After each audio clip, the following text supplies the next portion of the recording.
My name is Kana Summers, and I'm a youth development specialist here at YSC, and I've been working here almost 4 years. Henson, I'm a registered nurse, and I don't know if you want to know my age, but I am 71. I've been in nursing since 1957. Hello, my name is Matthew Gainey. I'm a Department of Youth and Rehabilitation Services social worker. I've been here for approximately 13 months now. My name is Randall Moore, and I'm Program Manager for the Judicial Processing Unit. I've been with the Department, Youth Rehabilitation Services for over 20 years. Longer than that, but I'm being modest. Hello, my name is Officer Speed. I'm a Youth Correction Officer for DYRS. I'm currently and presently working at risk at DC Superior Court. Hello, my name is Name Reed III. I'm a unit manager here at Oak Hill, New Horizon Unit. I've been here since April of 2007. My name is Johnny Guy, and I work here at YSC. I've been here for 3 years now. I started out here as a correctional officer, and I moved on to detention review, but was detailed to do youth family team meetings and be a coordinator.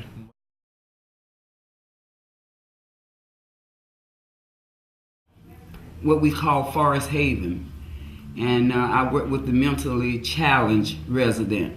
At that time there was like 1,300 residents there, and we took care of those residents until the facility closed in 1991. Then I came down to the receiving home. It was a receiving home then, and the building was right at where this place is now, where YSC is now. And it was a building that had been condemned, but we were still using it. It had females and male residents. I worked there until 1994, and that's when they closed this facility. And all of the residents was sent to Oak Hill. The females and the males all were sent to Oak Hill. But the female was in the same area where the males were, and the judge didn't like that, so we had to use one of the buildings Forest Haven had to place the girls in. So they put barbed wire fence around there, and we put the girls there. Our capacity there was only 20 for the female. I worked there with the female mostly alone until they opened this facility here, YSC. Oak Hill, I see Oak Hill as a lot of improvement because in 1990, 89, somewhere along that time is when the DYRS decree came into effect. And at that time, before that time, they didn't think that the kids were receiving good medical care and all other cares that was provided for the kids. So the DYRS came into play, and there was a lot of change, major good changes, because the kids began to receive better medical attention. They was given more than they had been given before, because prior to that, even at Oak Hill, they didn't have a full-time doctor, they didn't have a full-time nurse there. They was like mostly working 8 hours, and that was it. There was no one there. 16 hours, there was no one there with them.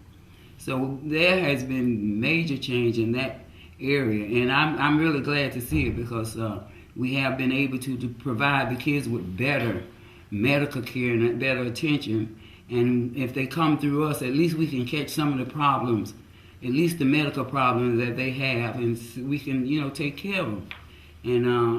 And that was for all the facilities. They did have Cedar Knoll. I didn't mention Cedar Knoll. It was a facility out there too. It first didn't have barbed wire fence around it, but later on in years they put barbed wire fence around it. Those kids was mostly truants and just minor problem, minor, I would say, incidents that they was there. But they closed that facility down in 1993 also, because of a political thing out in the Laura area, and I think they kind of was forced to close that facility. All those kids went to Oak Hill. The ones from Cedar Knoll went to Oak Hill in '93. The one from here went to Oak Hill in '94, and that this capacity there, where we had a census of 250. At one time, there was 250 residents out there, and I was told that they was being charged by the court like $1,000 a day for being over how you would say it, having the census was over what it should have been. It shouldn't have been no more than like 100 or 150. So I guess the DC government really had a hard time during that time.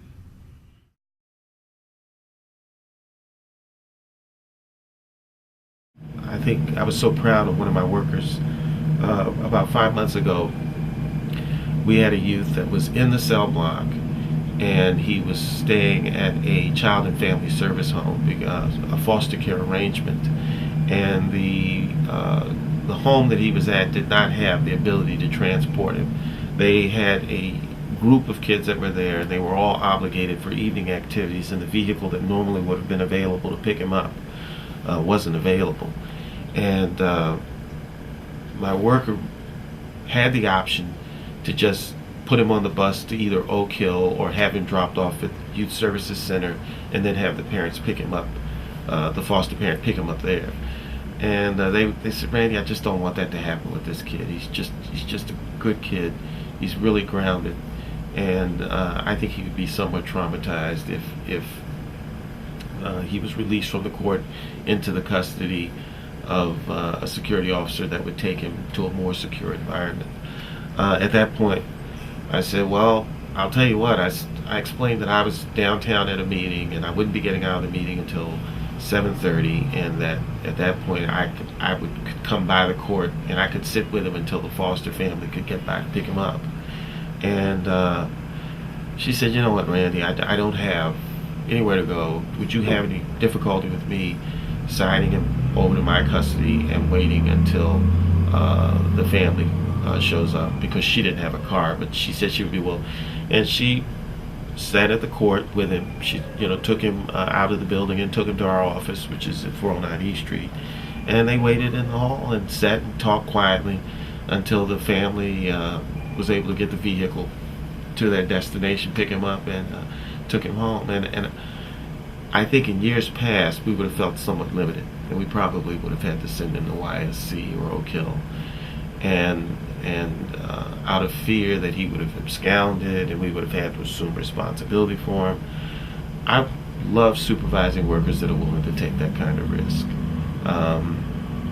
We haven't had any kid abscond from our supervision that we've expressed a willingness to take under our wing until we can get him to safe haven. I had a worker who you just interviewed. On one Saturday, we had a kid, again, that could have been released, and he lived 5 blocks over here on K Street. And during the lunch break, she walked over to his house, knocked on the door, and a parent answered, says, look, we know your phone's disconnected, but your son is downtown, and we're trying to release him to a parent, but we haven't been able to reach you, and I thought I would come over. And the parent walked back over and signed the kid over to her custody and was allowed to go home. And again, that's all happened during the 5-year period that Vinny's here. I don't think that would have happened under other administrators. Not that I said that they were more prone to use detention as an option. I think that they would not be willing to take the risk that if this kid absconded, and that they would have to take the heat, and it would be bad press. And so they always said, always err on the side of caution. Again, I'm not saying I got a bunch of rogue employees that are renegade, that are just running rampant, but I've got people that are genuinely concerned about the welfare of the children, really want to make sure that if they do arrange for a non-traditional release from the cell block, the juvenile cell block, to direct parent care, that needs to become a traditional release as opposed to a non-traditional release. And I have staff that are willing to make that kind of sacrifice, and I'm really proud of them.